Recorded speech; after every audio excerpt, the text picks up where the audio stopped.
Bismillah, Assalamualaikum warahmatullahi wabarakatuh. Innal hamdalillah nahmaduhu wa nasta'inuhu wa nastaghfiruh wa na'udzu billahi min syururi anfusina wa sayyiati a'malina. May yahdihillahu fala mudhillalah wa may yudlilhu fala hadiyalah. Asyhadu an la ilaha illallah wahdahu la syarikalah wa asyhadu anna Muhammadan abduhu wa rasuluhu alladzi la nabiyya wa la rasula ba'da, amma ba'd. Alhamdulillah, kita bersyukur kepada Allah Jalla wa Ala atas segala limpahan rahmat dan nikmat kepada kita semua, sehingga dengan nikmat tersebut Allah Subhanahu wa taala memberikan kita kesempatan, kesehatan, sehingga kita bisa mampu melaksanakan aktivitas kita sehari-hari. Begitu juga kita bisa melaksanakan aktivitas ibadah kita, dan terutama adalah menuntut ilmu syar'i ini. Selawat dan salam kita sampaikan kepada Nabi kita yang mulia Rasulullah sallallahu alaihi wasallam, guru yang pertama kita yang mengajarkan kita kebaikan, mengenal agama kita yang mulia ini, dan kita mengenal mana tauhid dan mana syirik. Anak-anak Ustaz semuanya, dimanapun antum berada, apa kabar antum semuanya? Kaifa halukum jami'an? Baik ya, mudah-mudahan antum semua sehat-sehat, baik-baik ya, jaga kesehatan ya, dan jangan lupa tingkatkan motivasi belajar, agar dengan belajar antum diberikan pengetahuan tentang agama ini. Dan ingat bahwa antum belajar ini bukan hanya melepaskan sebuah kewajiban, tetapi itu juga termasuk dalam rangka ibadah kepada Allah Subhanahu wa taala. Oleh karena itu, kalau yang namanya menuntut ilmu syar'i adalah ibadah, maka Allah Subhanahu wa taala akan memberikan antum pahala, ganjaran, kebaikan bagi antum.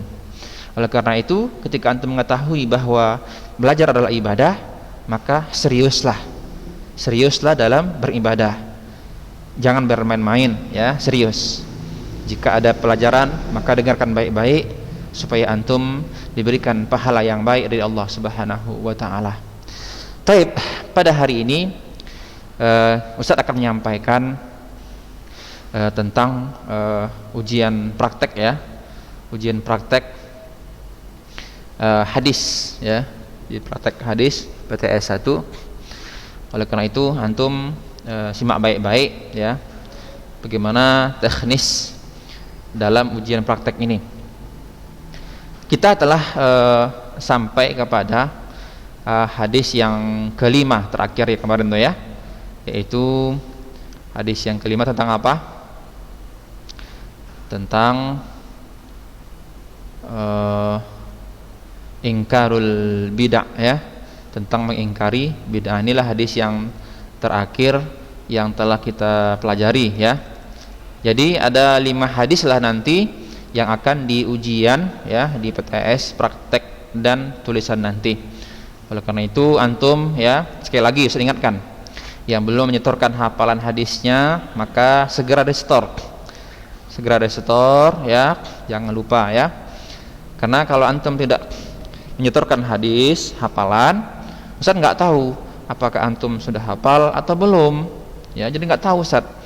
Oleh karena itu jangan antum nanti merasa kecewa jika nilai antum tidak ada, atau nilai antum tidak sesuai dengan selera antum, tidak cocok gitu kan, terlalu rendah, di bawah KKM lah segala macam. Itu kenapa? Itu disebabkan karena antum sendiri yang lalai, yang tidak menghafal hadis-hadis yang disampaikan kepada kamu, yang dipelajari tidak kamu hafal dan tidak kamu setorkan kepada ustadz, sehingga ustadz nggak tahu gitu kan apakah anak ini udah hafal atau belum. Seandainya antum sudah hafal ya, cuman ustadz nggak tahu, ustadz kasih nilai juga lah, nilainya rendah. Kenapa? Karena antum diam-diam saja tidak menyetorkan hafalan hadisnya. Jadi ketika antum menyetorkan hafalan hadis antum, itu mendapatkan nilai bagi antum.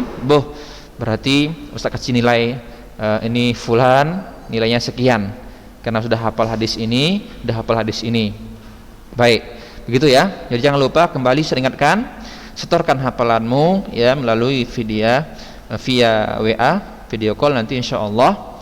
Dan jangan lupa ya, kalau nyetor hafalan itu Ustadz tidak mau kalau dia melihat buku ya, buku hadisnya. Makanya biasanya Ustadz kalau mendengarkan hafalannya melalui video call ya, Ustadz suruh anak-anak itu untuk pakai masker matanya. Jadi dia tidak bisa lihat apa-apa kecuali hanya bersuara hafalan yang ada di kepalanya. Jadi ingat ya, pakai masker ditutup untuk matanya, bukan di mulutnya. Supaya apa? Supaya tidak ada peluang untuk melihat buku hadisnya. Baik. Jadi kita ada 5 hadis nanti yang mau diujiankan, ujian praktek. Metodenya gimana Ustadz? Ya. Jadi metode dalam nyetorkan dalam ujian praktek hadis ini adalah, pertama antum ya membacakan hadis ya.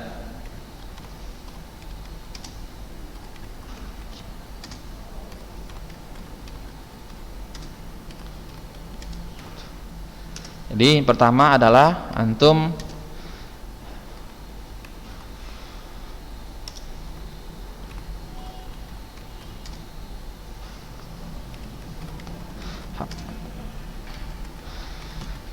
menyetorkan hafalan hadis yang diperintahkan. Nah, jadi apa yang Ustaz suruh ya, coba pulan kamu bacakan hadis ini ya, hadis sekian sampai di sini misalnya. Jadi wajib bagi antum untuk menyetorkan hafalan hadisnya yang Ustaz suruh. Jadi artinya dia diacak oleh guru, oleh Ustaz. Nah, kalau antum nggak bisa, berarti mungkin ya soal pertama antum gagal gitu kan, antum gagal. Nah, berikutnya ya, ini soalnya diacak hadisnya, hadis yang mana saja Ustaz perintahkan. Ya. Yang kedua menyambung hadis ya, menyambung hadis. Nah, itu. Yang ketiga adalah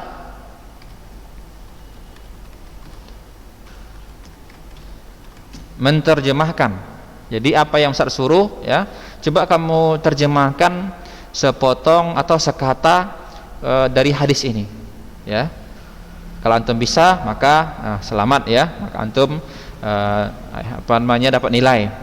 Atau yang kedua tadi antum menyambung hadis ya.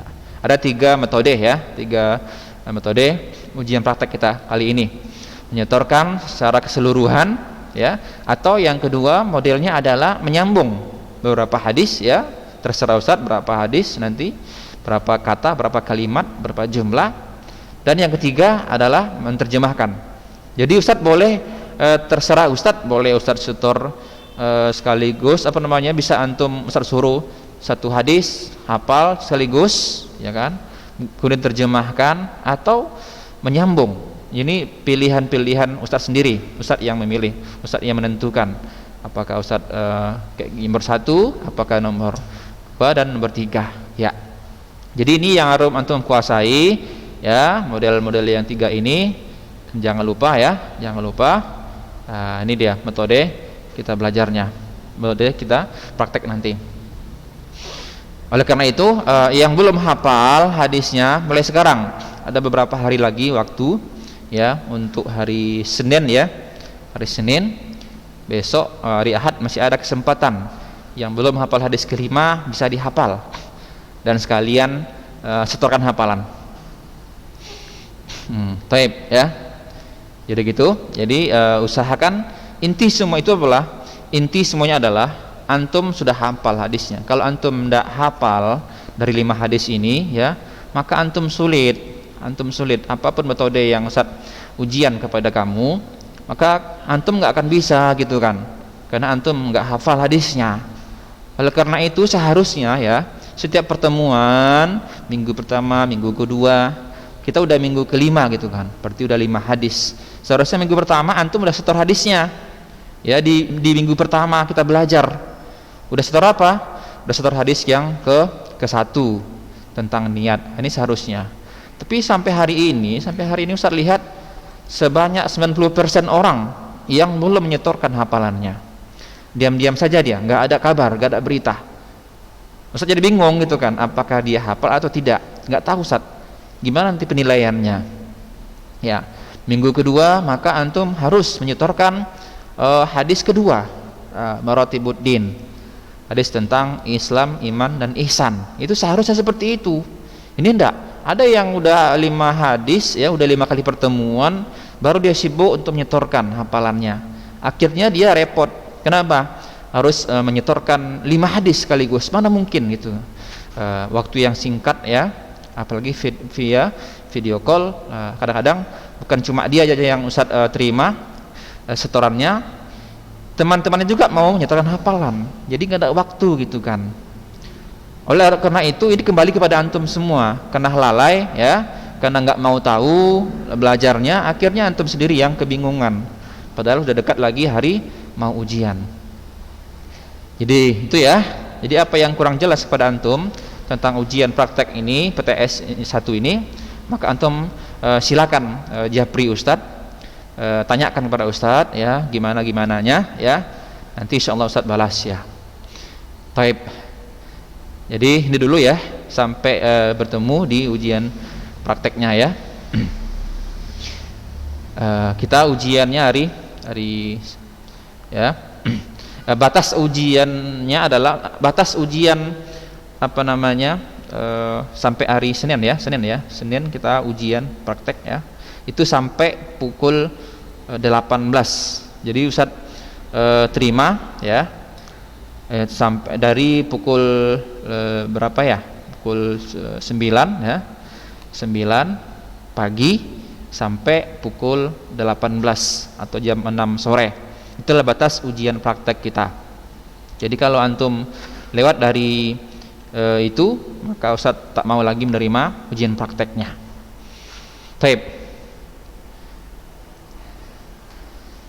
Ya itu saja mungkin ya untuk metode ujian praktek kita. Wallahu taala alam bisawab. Nakhtatim, subhanakallahumma wa bihamdik, asyhadu an la ilaha illa anta, astaghfiruka wa atubu ilaik. Wassalamualaikum warahmatullahi wabarakatuh.